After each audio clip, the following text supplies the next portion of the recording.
Welcome to Crossfire. I'm Tabatha J, and tonight we're here to discuss music censorship. Let's welcome our guests Tipper Gore, John Lawson, Bob Dylan, Kanye West, and Kurt Cobain. Welcome. So, Tipper Gore, you're part of the movement that is trying to ban the Filthy 15. Can you talk more about that and what it means to you? Well, basically, there are a lot of images and lyrics that are really provocative, and it influences children these days.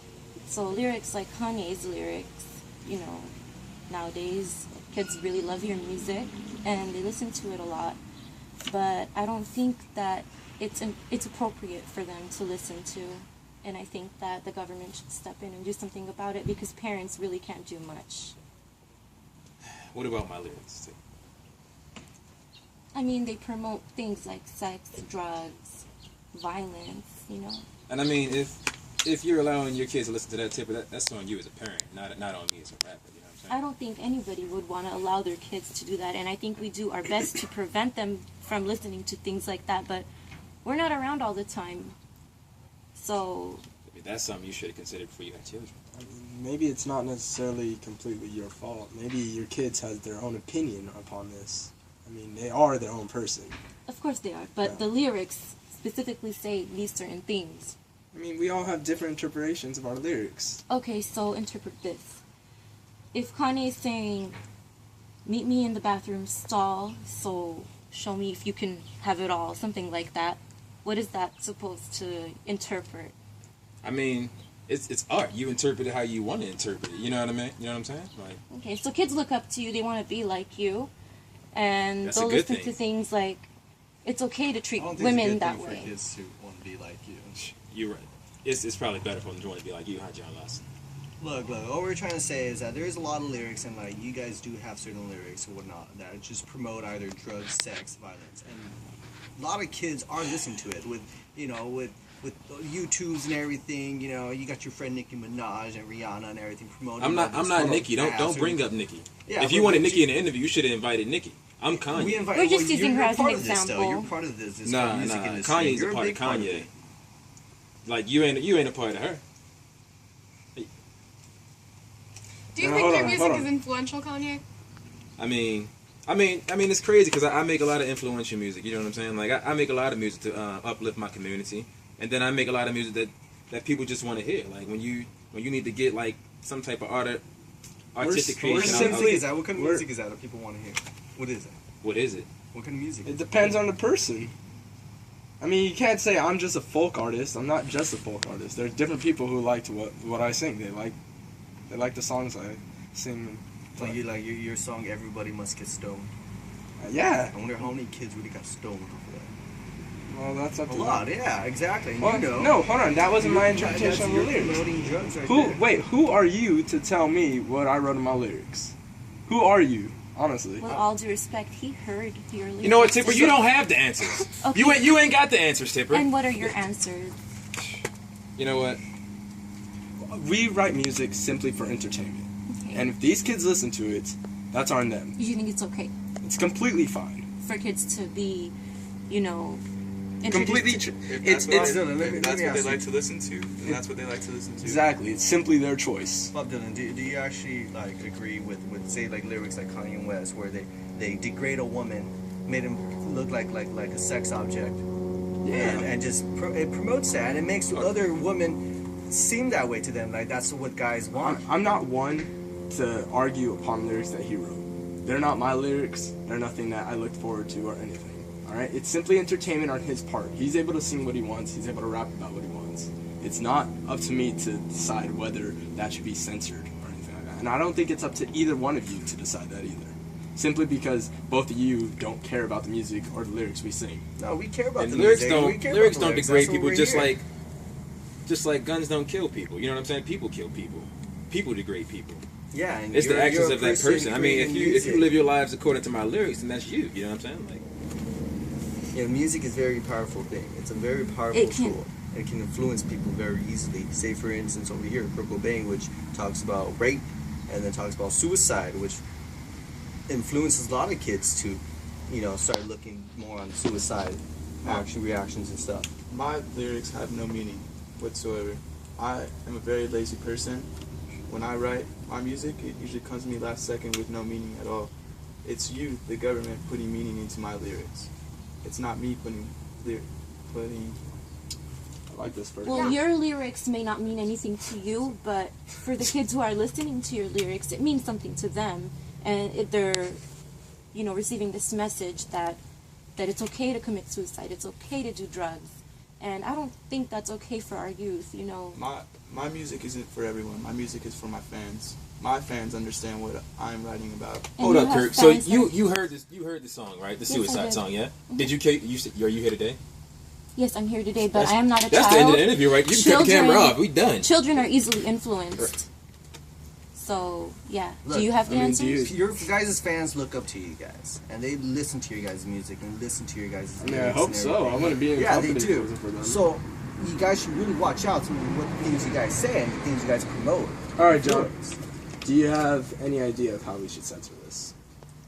Look, there's many ways to do it, and honestly, one way we're thinking of it to make it illegal to music out there in the music industry, in the market. They shouldn't be sold. That's not fine. Or because during times when there's war and stuff, they're on the news, they're broadcasting what's happening, and there's murder going on. Why is it that when kids watch that, you don't care to censor that? Because that's a real issue, what's happening in the world. And I'm explaining the real issue in my lyrics. Okay. Alright? So what's happening in the news, it's happening, but it's not like we're saying it's okay. In your music, you're promoting that these things are okay.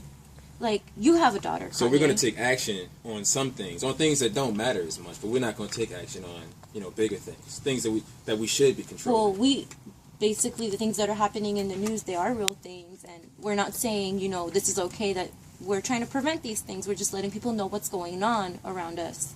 Right. When we start censoring what type of soap people use, and too, Tipper, when we start monitoring people, see how many times they shake it after they take a piss. You know what I'm saying? When we start monitoring all that stuff too. That's way out of context. Right. No, but it makes some sense. The government has a history of banning music, which is not violent or explicit in any way. Do you think that this could be a slippery slope with the government in censoring music? Do you think, who determines where inappropriate begins and where it ends? I think it was originally a religion that was censoring music back in the days. I don't think the government really had a big influence on that. Well, actually, they have a history of banning music, which is, in fact, promoting peace rather than violence, and they have completely banned them from the radio stations. For example, John Lennon's song, Imagine. Look, I don't know really what's up with that. I will figure out that it's really up to the radio station to ban that. You should talk to the radio station for not allowing certain music like that. I don't know if they're just trying to promote the issue that's happening around the world, or trying to, because look, if you look at it, there's a lot of kids that would probably listen, or not even kids, anyone that will listen to music like that when there's a serious issue happening in the world, and that's just going to give them the wrong idea to start protesting and start rioting and whatnot, where they don't even know the true story of what's really happening in our country. Yeah, don't you think that sometimes music lets them know the true story? No, because the music was created in the past than what's really happening right now. There's no way. How would the music tell? John, who are you, honestly, to judge what my lyrics say, or what any of our lyrics say? That's what I'm trying to figure out. Hold that thought. For now, we're going to take a break.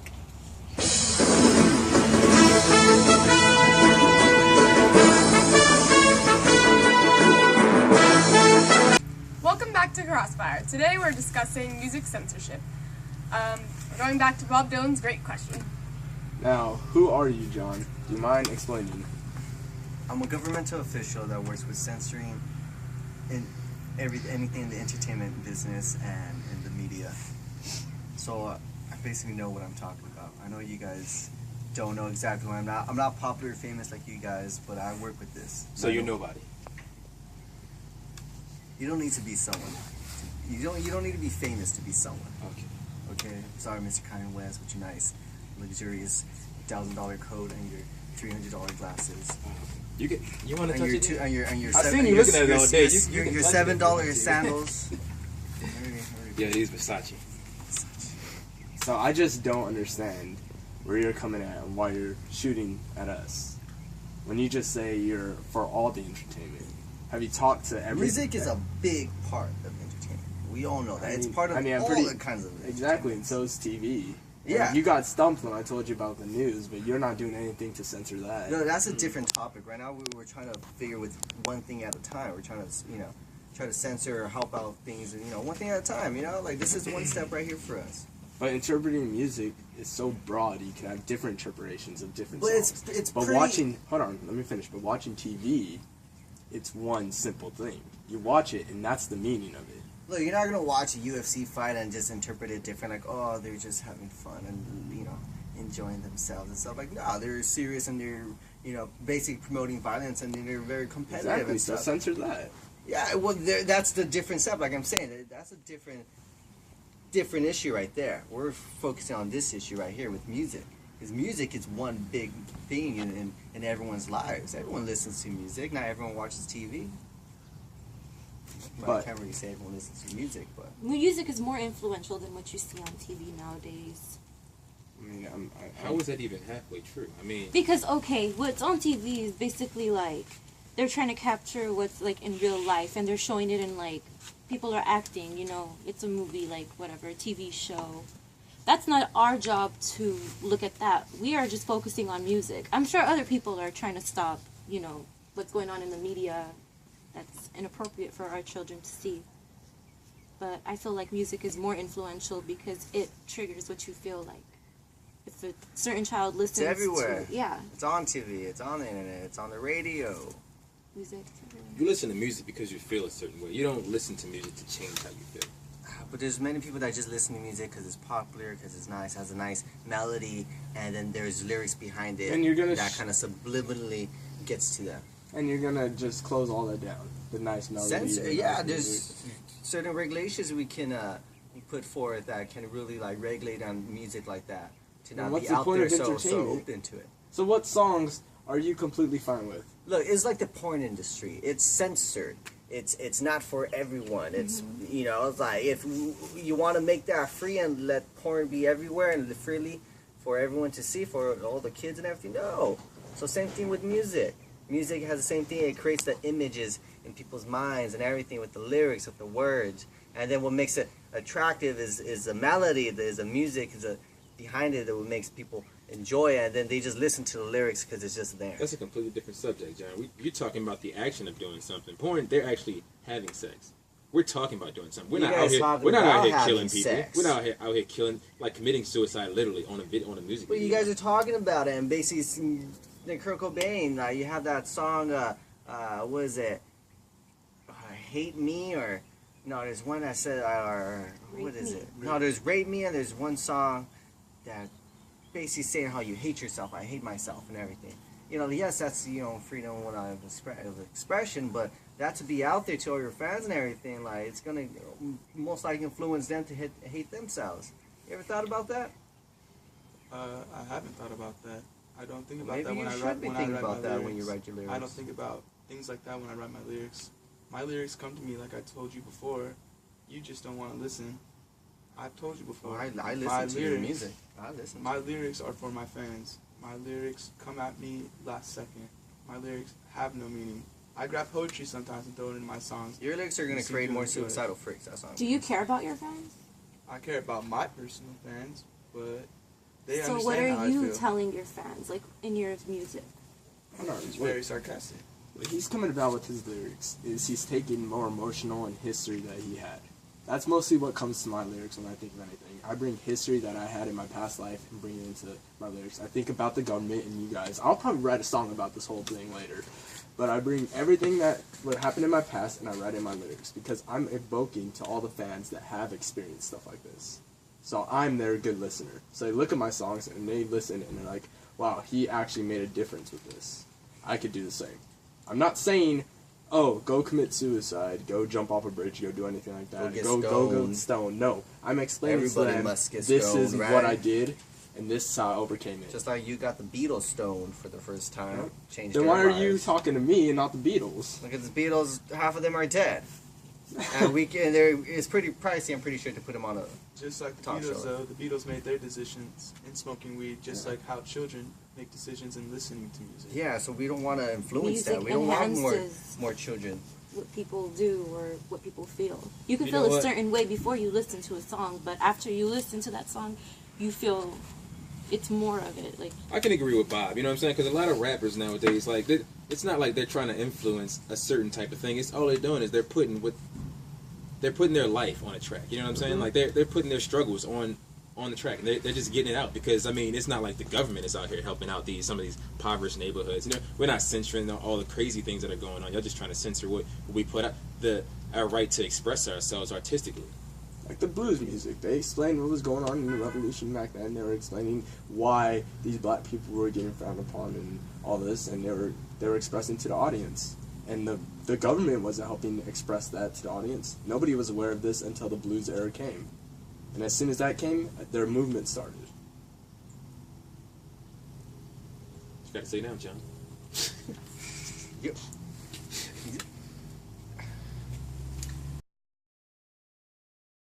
Welcome back to Crossfire. We have a call in from John discussing music censorship. John, what do you have to say? Hello, miss. I have a lot to say. My son last week passed away. His name was Cody, and he was at the age of 16. I know that every teenager, young, makes stupid decisions, and I feel like they get involved in not so much smart stuff. Like, let's say, I was looking through my son's phone the other day, and I guess he was listening to Kurt Cobain's, and then he was listening to that type of stuff, and he was getting involved with that type of music. And I believe that he committed suicide because of what he read, and yeah. Okay, so if I'm hearing you right, you're telling me that my lyrics are what killed your son? Yes, sir. I think that your lyrics motivated him to do that. Okay, first I would just like to pay condolences to your son. I'm sorry for your loss in Cody. But my lyrics, when I write, my lyrics are coming off my past experiences, even whether I was down or up.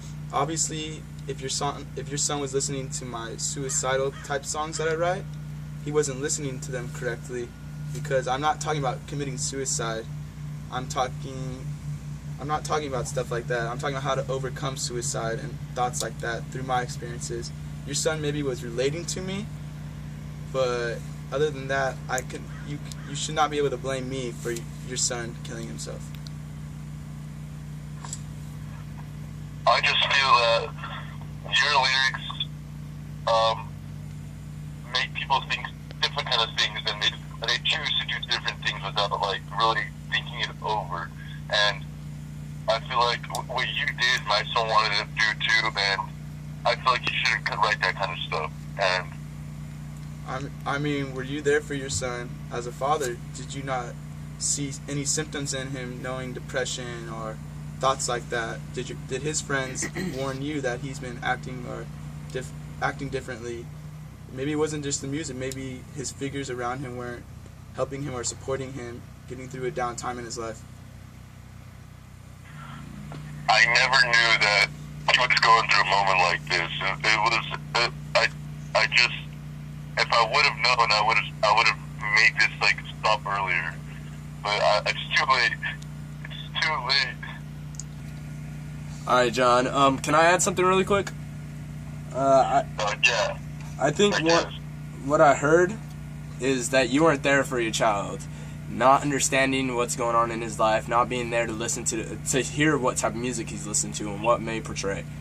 I mean, I've listened to some of Kurt Cobain's music when I was down, and I've listened to some when I was up, and it gave me some motivation to write more lyrics. And I honestly don't believe that it was Kurt Cobain's intentions to publicize suicide and let other people listen to that and think that suicide's the answer to everything. So if you're here to censor music, that's a different story. But if you're using your suicidal, if you're using the actions of your kid and his suicidal presence then to censor the music, it's not just. That's all I'm saying.